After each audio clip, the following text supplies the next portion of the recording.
Hello everyone, I am Dr. Sonia Malik and I am the Director and Head of the Department at South End Fertility and IVF, Vasant Vihar, New Delhi.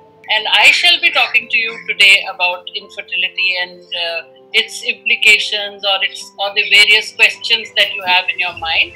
I think with my experience of about 25 years in this field, I would be able to do some justice to some of the queries that are arising in your mind.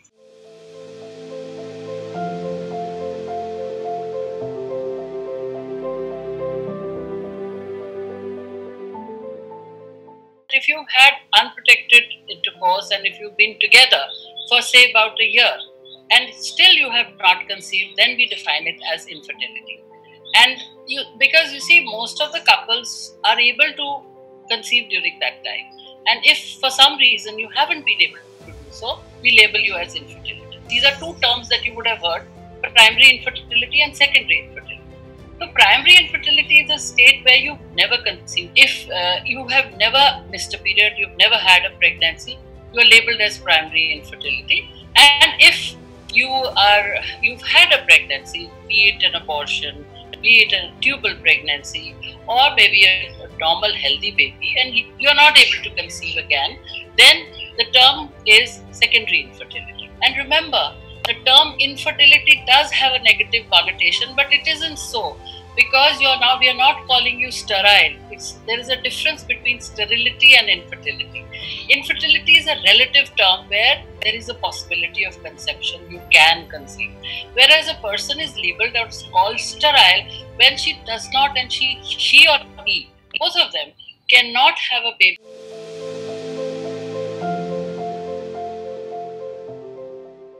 It does impact you both emotionally and psychologically.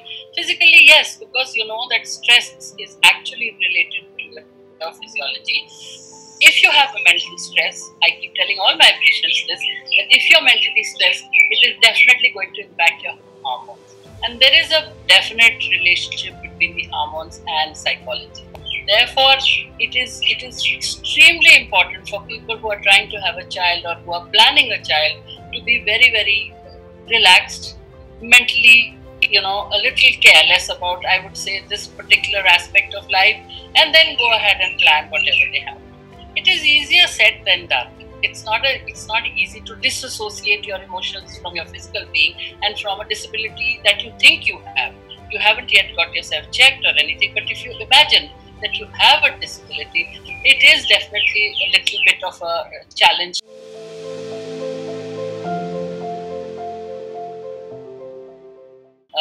Positive thinking.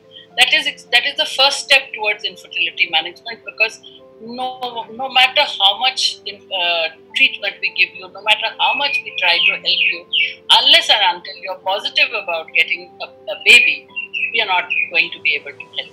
And you have to look after yourself. You have to be more positive in what you're thinking, and therefore you will do better. So I would advise you to be careful of what you are doing these days. The stress should be much less. Your sleep should be good, so that you don't get upset with your plans to have a baby. It is difficult to get somebody to do a counseling for you, but then yes, help is not far away. The internet has been such a boon to us. I'm sure you will be able to find somebody and we also can suggest somebody to you. If you get in touch with us, we will be able to help you find a counselor for you who can help you to engage you better and reduce your stress. In addition to that, you yourself will have to think of a hobby for both you and your partner, both of you. It is very, very important for both of you to work together towards this the reduction of stress.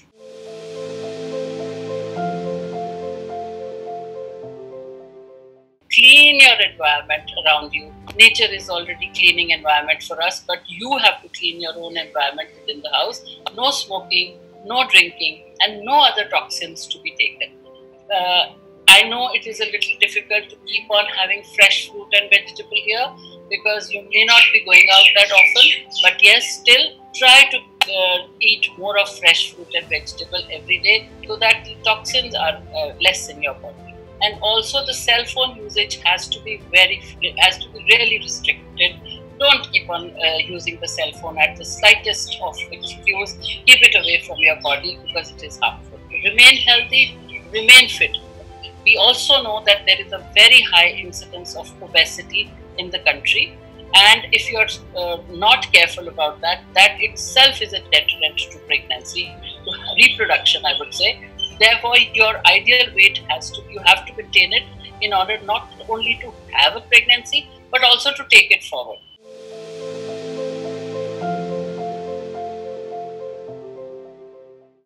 So in order to have your own genetic child, sometimes help is required, and that is the reason IVF is a very good method. One of the most popular indications that I can tell you about is now where women are coming for fertility preservation. That is for social egg freezing, where they want to postpone their pregnancies. I told you that there is a specific age for having your own child, but some people are not ready for it. Every procedure has its own advantages and disadvantages.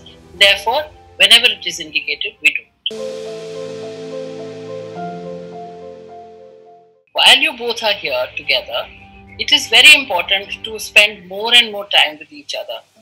In order that you not only understand each other, but you also understand the process of reproduction and the physiology of reproduction that is actually controlling the hormones for both of you. So therefore, all the activities that you do or whatever you are trying to now perfect should be done together. Both of you should spend more and more time together and try and understand each other, not only physically but also psychologically. The emotions of each one of you together is very important for us. And therefore, if you have any problem, if there is a problem, you can always get in touch with either a fertility specialist or a counselor, and you can always ask us for help. We are there to help you. You can always connect with us.